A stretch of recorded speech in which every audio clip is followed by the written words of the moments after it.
E aí, pessoal, basquete não para, Caso Basquete na área. Mais uma vez, estamos aqui para fazer um resumo daquilo que foi o jogo entre o OKC e o Denver Nuggets. Nuggets de Nikola Jokic, que infelizmente não conseguiram mais uma vez ir para as finais da Conferência Oeste. E o Oeste é selvagem, muito selvagem mesmo. Agora temos OKC de um lado e o Wolves do outro lado. O jogo começou com o OKC bastante nervoso, gente. Nunca vi o OKC começando um jogo muito nervoso. Quem concorda aí, escreva nos comentários. O OKC começou o jogo falhando lances inacreditáveis. Estavam completamente nervosos. Talvez é porque era o jogo 7, um jogo com muita decisão, né? E tá em jogo o título, está em jogo a final, está em jogo, inclusive até o prêmio de MVP do Shai, entendeu? Então, foi um jogo, enfim, muito disputado. E o OKC, depois de relaxar os músculos, depois de respirar fundo, então começou a acertar os seus lances, liderados principalmente por Williams, né? E depois o Shai começou a assumir o protagonismo. Enfim, Shai percebeu que era o jogo 7, que precisava realmente entrar no jogo, mostrar por que é um candidato final ao MVP e assim chamou a responsabilidade, convertendo 35 pontos. Teve chances boas, né? De 19 lançamentos tentados, converteu 12, então teve uma eficiência muito boa. Então, o Shai foi muito superior ao Jokic nesse jogo e acredito que está definido o MVP e ele vai ganhar o prêmio de MVP, a não ser que aconteça um roubo, como aconteceu também na época do Steve Nash, né, que a galera reclamou bastante, disse que foi um roubo o prêmio de MVP para ele. Bom, o OKC perdeu o primeiro período por 21-26, estavam muito nervosos, conforme eu falei, eles estavam defendendo ligeiramente bem, mas só que no ataque chegavam, não conseguiam converter, inclusive até bandejas simples que um jogador mediano da NBA consegue fazer. Inclusive, eu também consigo fazer uma bandeja assim desse jeito, entendeu?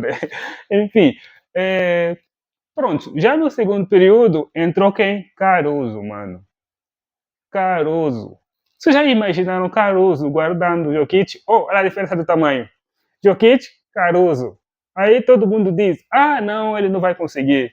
Não menospreze a inteligência, a agilidade do Alex Caruso. O cara tem uma inteligência, tem um QI de basquete muito bom. Quem o viu na bolha, nos tempos da bolha de 2019, 2020, quem o viu sabe quem é o Alex Caruso.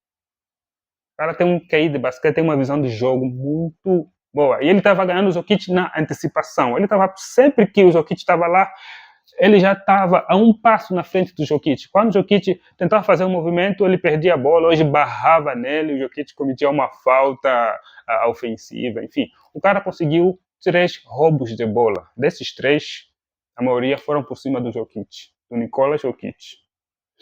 Para quem imaginava e diria, não, tem que ser o AD, tem que ser o Giannis, tem que ser, enfim, um pivô da vida muito forte, atlético, para conseguir guardar o Jokic.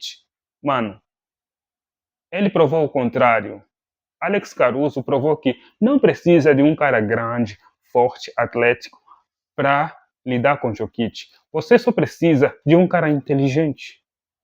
O Jokic, olha para o Jokic, ele tem porte físico? Não. Ele só tem altura, habilidade de jogar basquete e um QI muito bom. É isso que faz com que ele se sobressaia sobre muitos pivôs atléticos e grandes. Porque a maior parte dos pivôs atléticos grandes atualmente na NBA não tem QI, cara. Não tem aquela habilidade, não tem aquela leitura de jogo, de se posicionar, de se antecipar o adversário. de fazer aqueles movimentos softs que ele faz.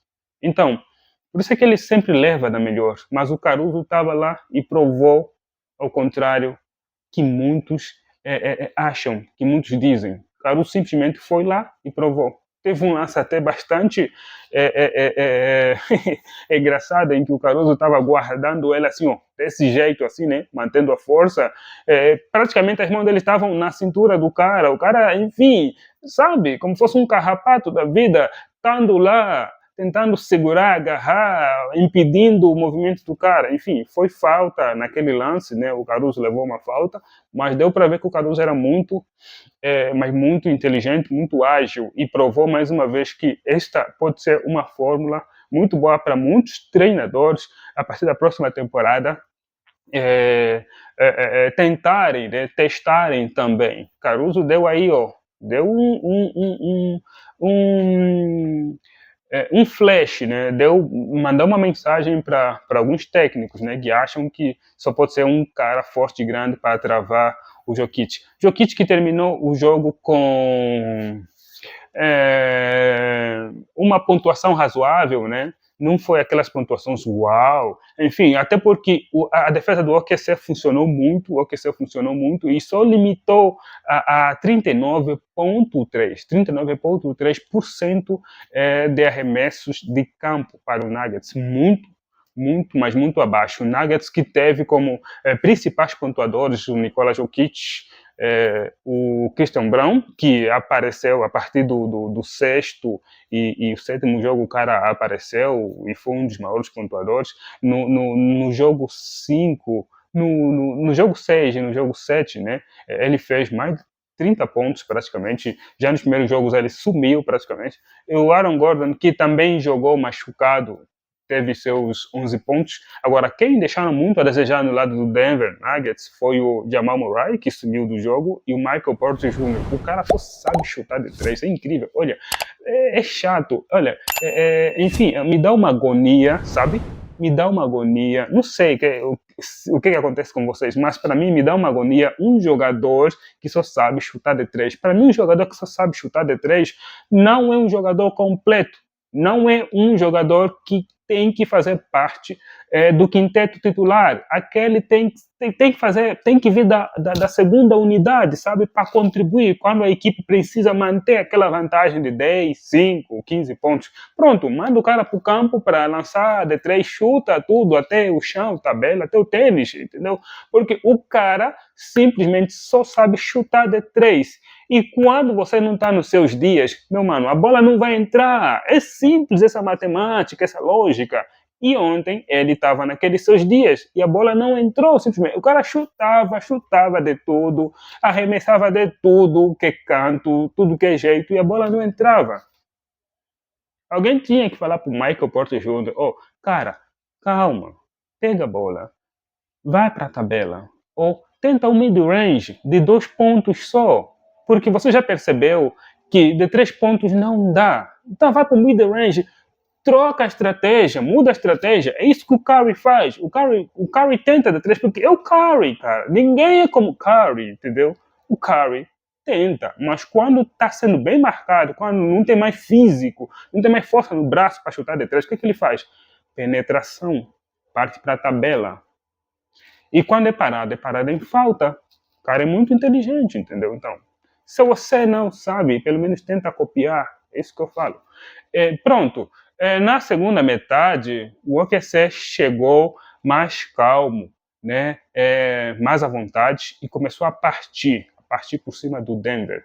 O Denver ainda conseguiu manter essa liderança por alguns minutos, mas depois foi ultrapassado. Na casa dos 40, praticamente 42-41, o OKC já virou o jogo, liderados por Williams, conforme eu falei, e ali os arremessos do OKC começaram a cair, começaram a fluir. Também não podemos esquecer o detalhe de quem? Caruso. Por quê?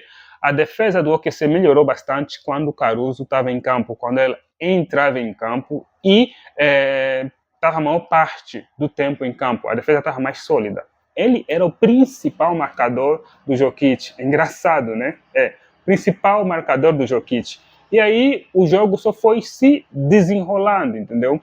E também o Denver começou a sentir dificuldades para ir converter os seus lançamentos por parte da defesa sólida do OKC, que se encaixou perfeitamente a partir do segundo período.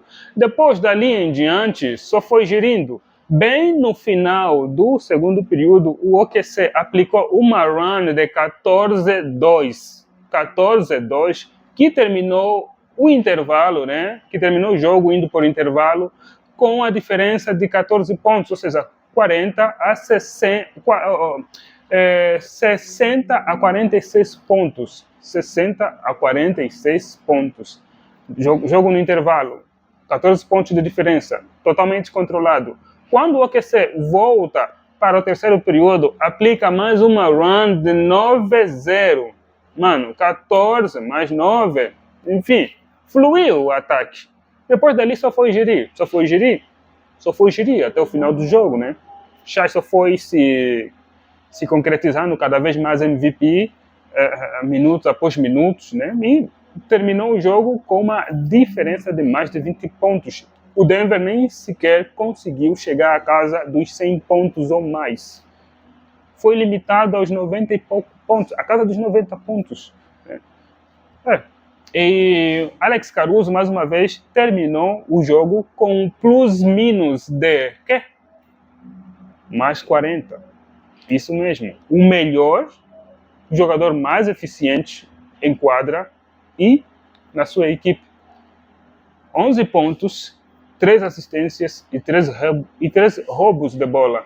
Já o MVP, para mim já é MVP. O Shai, 35 pontos e o Williams, 24 pontos. Então, foram esses números que consagraram a ida para a final da Conferência Este do OKC, que vai encontrar o Wolves. O Wolves que mentalmente está muito forte. Cara, uma equipa que tira o Lakers, uma equipa que tira o Golden State Warriors, apesar da lesão do Curry, mas ainda assim o Warriors respirou, lutou, né, até o final. E também fisicamente estão mais descansados, né? Afinal já é logo ali. E o OKC vai entrar desgastado. Tem esse fator, tem essa desvantagem por parte deles. Mas, no final das contas, eles vão se manter firmes, acredito, né? É uma garotada, é um sonho que já se adia há um bom tempo. Falando nisso, o OKC vai fazer a sua quinta final de conferência, né? Desde 2008, que se tornou Oklahoma City Thunder, porque antes era o Supersonics, né? Era o Seattle Supersonics, que venceu um campeonato na temporada 78-79.